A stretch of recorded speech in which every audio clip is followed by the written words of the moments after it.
the world we live in feels safe until the moment you wake up and can't move. These are stories of sleep paralysis. Subscribe and hit the like button. In the evening, I decided to treat myself to some silence. No TV shows, no conversations, not even music. I just wanted to hear the old house breathe. The radiators creaking, the pipes knocking, something moving in the walls as if it were alive. I poured myself some tea, sat down on the floor next to the sofa, and flipped through a few pages of a book. The silence was warm, almost cozy. When I lay down, the darkness seemed soft, not oppressive, but enveloping. Sleep crept up gradually. My body relaxed, my eyes almost disappeared in the darkness. The sounds of the world receded, as if I were listening to them through a window that someone was quietly closing. And that's when I heard laughter. Quiet. Short. Not human. I opened my eyes, and paralysis came over me immediately. Gently, without pain, without shock. My body simply ceased to belong to me.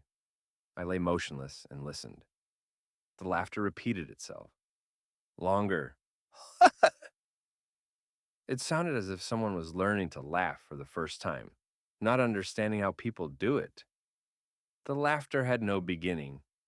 It seemed to have been going on before I heard it. Then, a voice came out of the darkness. Did you hear that?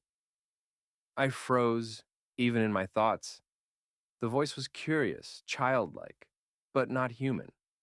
It's funny, isn't it? Whispered the voice, and laughed itself. It was laughter from the void, from lips without a face. I've been practicing, it said. I've been listening to you laugh. On the phone, in your sleep, in the hallway. Pause. But I'm better at it. Want to hear? Laughter again, rougher, dirtier, as if someone were laughing through blood. The air near my ear shifted. The voice whispered so close that I felt a chill in my eardrum. Say you're having fun, or I'll make sure you are. Something touched my cheek. A finger. Cold, thin, foreign. It ran along my face, almost gently. I love it when you're silent, he whispered. Laughter sounds louder in silence. Pause. Let it out. Let's do it together. I wanted to scream, but my body wouldn't obey. His laughter grew until it filled my chest. A shiver ran down my spine. Not outside, but inside, as if something was moving under my skin. Well, he whispered, begin. I tried to exhale, inhale, break free somehow. But the paralysis deepened. My chest became stone. My heart beat irregularly, skipping beats that had never been there before. And then the voice changed, became more mature, more human, more like mine. You're laughing inside, I can hear it. You've been laughing in the wrong places your whole life. Remember what your late father used to say to you? Learn to laugh sincerely, not out of fear. I felt something squeezing my ribs. Pressure pain. A screech. Let me teach you how to do it right, he whispered. A sound escaped from my chest. Not mine, not human. Ah. Laughter that I didn't produce, laughter that he squeezed out of me. The shadow on the ceiling slowly slid down, like a black hand looking for a place to penetrate. He placed his hand on my neck. It was cold, like metal, hard. That's right, he whispered. Give me your voice. It felt like someone was stretching my throat from the inside. Something was scratching inside my skin. Something was moving in my throat, rising up to my mouth. I gave you my laughter. Now give me something in return. The paralysis dragged on endlessly. Time blurred. My body burned. The darkness squeezed my chest until my ribs cracked. And then the voice said, a little more, and you will be where I am, in the pause between heartbeats. He laughed. And that laughter no longer echoed in the room. It echoed inside me. My skin trembled as if the laughter was echoing beneath it. Suddenly, a gulp of air. Mine. Sharp. Painful. The paralysis was gone. The light from the street returned. I jerked up, sat down, clutching my throat. Silence. The room was still, but in my ears, I could still hear. And then I realized he hadn't left. The laughter wasn't coming from the room. The laughter was coming from my throat.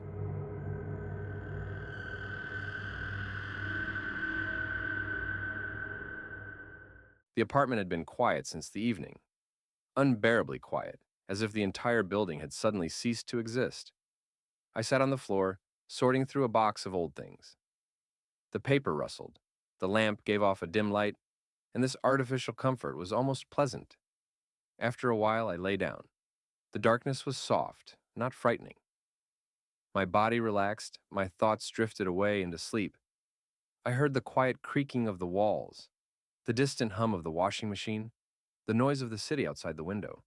I was almost asleep when I smelled something, slightly sweet, like wet ashes. I opened my eyes. The floor near the bed looked darker than usual. Smoke was rising from it. At first a thin thread, then wider, curling, alive. I wanted to lift my head and realized I couldn't. The smoke gathered into a ball and froze. I listened, and then I heard a voice, hollow as if formed by the smoke itself. "You always sleep so deeply." I felt frozen inside. The air became heavier. The voice continued, warmer, almost friendly. "I'm looking at you from below. From there I can see better what moves in you and what freezes." The smoke touched the edge of the blanket. At first it was cold, then warm, then hot, as if red-hot metal had been brought to my skin. "You can feel me," he said with satisfaction. "Finally." I waited a long time for you to become quiet. The smoke wrapped around my leg and crept upward. Slowly, with a crackling sound like heat under ashes. "I'm rising," he whispered. A little higher. It became difficult to breathe. My lungs were filled with warm mist, not air. "Don't move," he said, his voice harsher now. "You're not going to run away, are you?" The smell became sharp, acrid, and the sound hissing, deep, predatory. "Open your eyes. I want to see myself in yours." Paralysis held me like concrete. My eyes opened on their own. I saw my head in the mirror on the wardrobe. From the side, at an angle that was impossible to see from the bed, I lay motionless. My mouth was slightly open, and a thin wisp of white vapor came out of it, my exhalation. But it did not dissipate. It gathered back, it turned into smoke. It returned to my mouth. I wanted to scream. I couldn't even swallow. The warmth that had been coming from my finger suddenly spread to my elbow and turned cold, piercing, aggressive, as if my arm had been squeezed from the inside. The voice now came from my skin. "Higher!" Something was penetrating inside. The tissues shifted. Whether it was painful or not is hard to say. It was more than pain. My heart was beating in two different rhythms, mine and another one, chaotic, deeper. Something grew in the mirror behind my body, a silhouette made of smoke, tall, thin, wavering, and it was leaning toward me, toward my face. A dark opening opened up from the silhouette's head, a mouth, as if the void was breathing. "I can't get up without you," it whispered. "You're light. I need you." I felt something touch my mouth, not fingers, not lips, something warm and sticky. The smoke pushed its way inside, into my esophagus, a guest in my body, a foreign presence. I was suffocating, not from lack of air, from someone else breathing for me.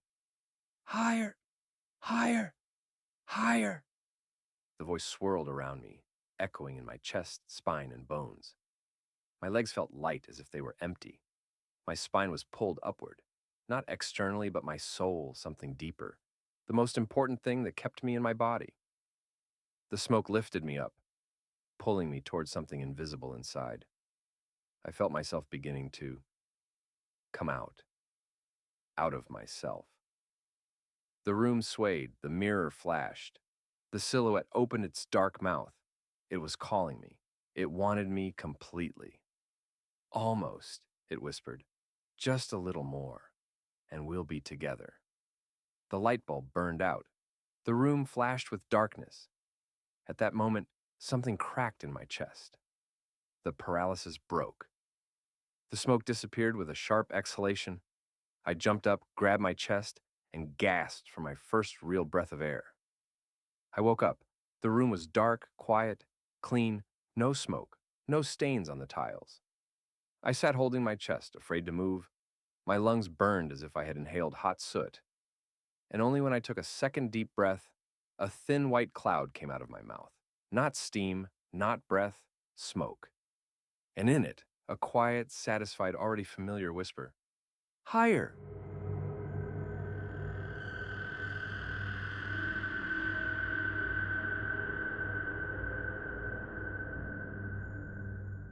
All evening, I tried to occupy myself with something simple.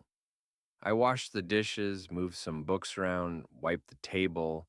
Little things that make no sense, but keep your hands busy when something feels wrong in the air. The apartment was cozy. The warm light of the lamp, the calm semi-darkness, the familiar silence. Although, no, this silence was too complete. Like an empty temple's where any whisper seems to drown in stone. I made myself some tea and sat on the edge of the bed. The steam rose slowly, scattering in the air, and for some reason this scattering was alarming. It was as if the air was denser than usual. I lay down. The blanket was warm, the mattress was soft, my body finally relaxed. The silence was steady, my breathing slow. I felt sleep creeping up on me, settling on my shoulders, pulling me down, dragging me in. Everything was fine, very fine, until I heard footsteps. Dry, slow, echoing as if someone were walking on stone, not on my parquet floor. Step, pause, step, pause. I opened my eyes, or was it my imagination? My consciousness emerged into reality, but my body didn't move. Paralysis washed over me like a gentle wave. No pain, no jerking. My body simply ceased to exist as something that belonged to me.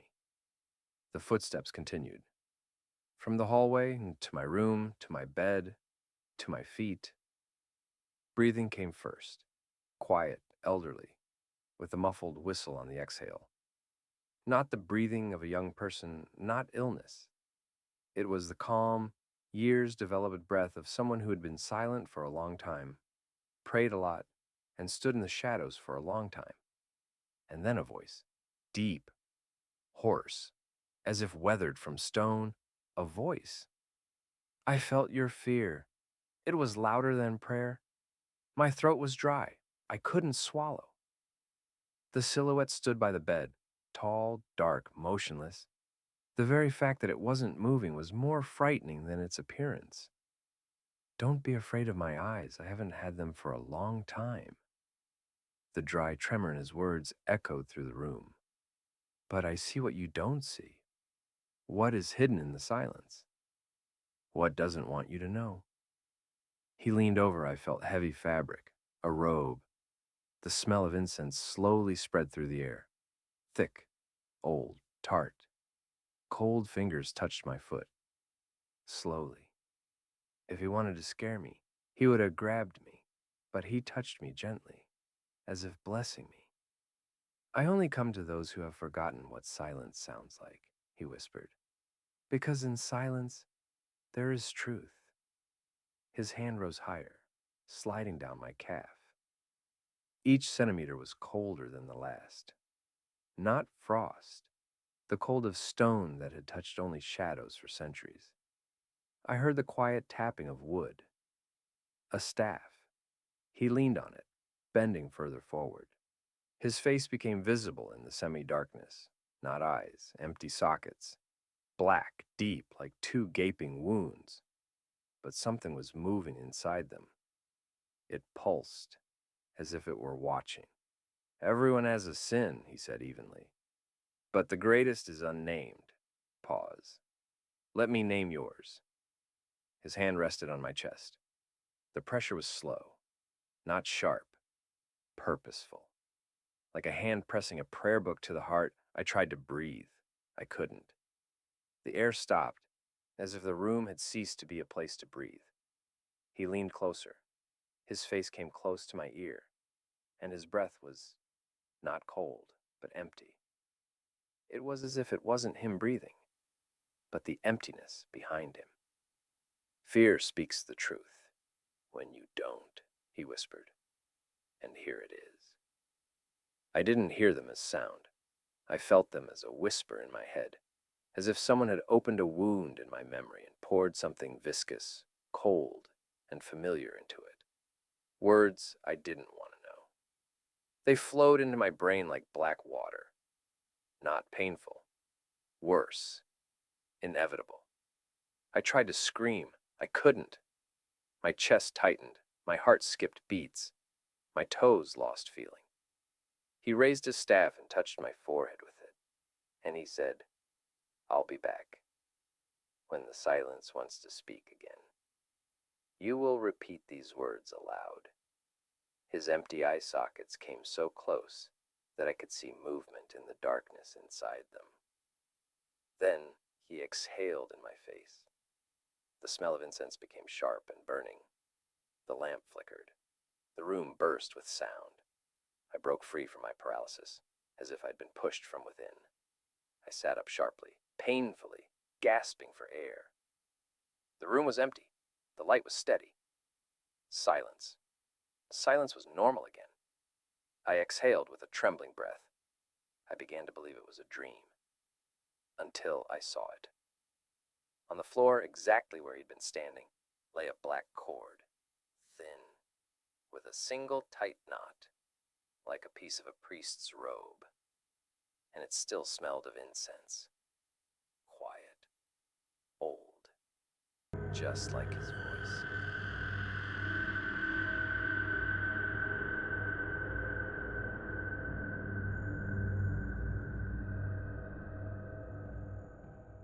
In the evening, I couldn't decide for a long time whether to continue working or finally go to bed. The lamp on the table gave off a warm yellow light, the kind that always calms me down a little. I left it on because I didn't want to sit in complete darkness. The apartment was quiet, except for the occasional movement of the neighbors upstairs, which caused the ceiling to emit a slight dull sound. I was sitting on the bed, scrolling through the news on my phone, when suddenly the lamp flickered slightly. Perhaps it was a power surge, I thought. The light became a little warmer than usual, somehow denser. I turned off my phone, put it next to me, and lay down without turning off the lamp. There was a palpable calm, the kind that comes when fatigue is stronger than thoughts. My eyes closed on their own. The light from the lamp shone through my eyelids with a warm glow. I was already falling asleep when I heard a slight click, followed by a quiet breath. I opened my eyes. The lamp was shining, but its shadow was wrong, too big, as if someone was standing nearby and blocking the light with their shoulder. I wanted to turn my head, but I couldn't. My body wouldn't obey me. The edge of my field of vision captured the lamp, and something was standing next to it. A dark figure with no clear contours, as if made of light and shadow at the same time. It leaned toward the lamp. The light in it flickered like a flame before going out. And then the entity spoke. The voice was calm, but it felt like it was coming from inside the light, not from the air. "You left me burning. You always do that, don't you?" The lamp barely flickered, and the shadow of the entity on the wall stretched down, long and distorted. "I love light," the voice continued. "It shows me you." The voice dropped lower, becoming drawn out. "And you like to fall asleep with the lamp on because you're afraid of the dark. But it makes me come faster." The creature leaned forward. The shadow crept along the wall, as if looking for a way out. The light flickered once more, and the figure became visible for a few seconds. Tall, thin, with hollows, where the eyes should have been. It seemed to be listening to my breathing. "Don't blink," it whispered, "because when the light goes out, I'll sit closer." I tried not to blink, but my eyes were watering and stinging. The lamp flickered faster than my pulse. The creature froze near it, bowing its head like a child looking at a toy. And then, a threat, uttered in a quiet, ringing tone. "If you fall asleep now, I will enter the light, and when you wake up, it will speak with my voice." It seemed to me that the lamp had become so hot that it was about to burst, and at the moment when the shadow of the entity touched the lampshade, I jerked, inhaling sharply, painfully, as if I had broken through water. I was sitting in bed. The room was empty. The light from the lamp was calm and steady. I was about to turn it off, but my fingers froze. On the inside of the lampshade, right above the bulb, something was written, in words traced by a dark, burnt mark. "Don't turn it off."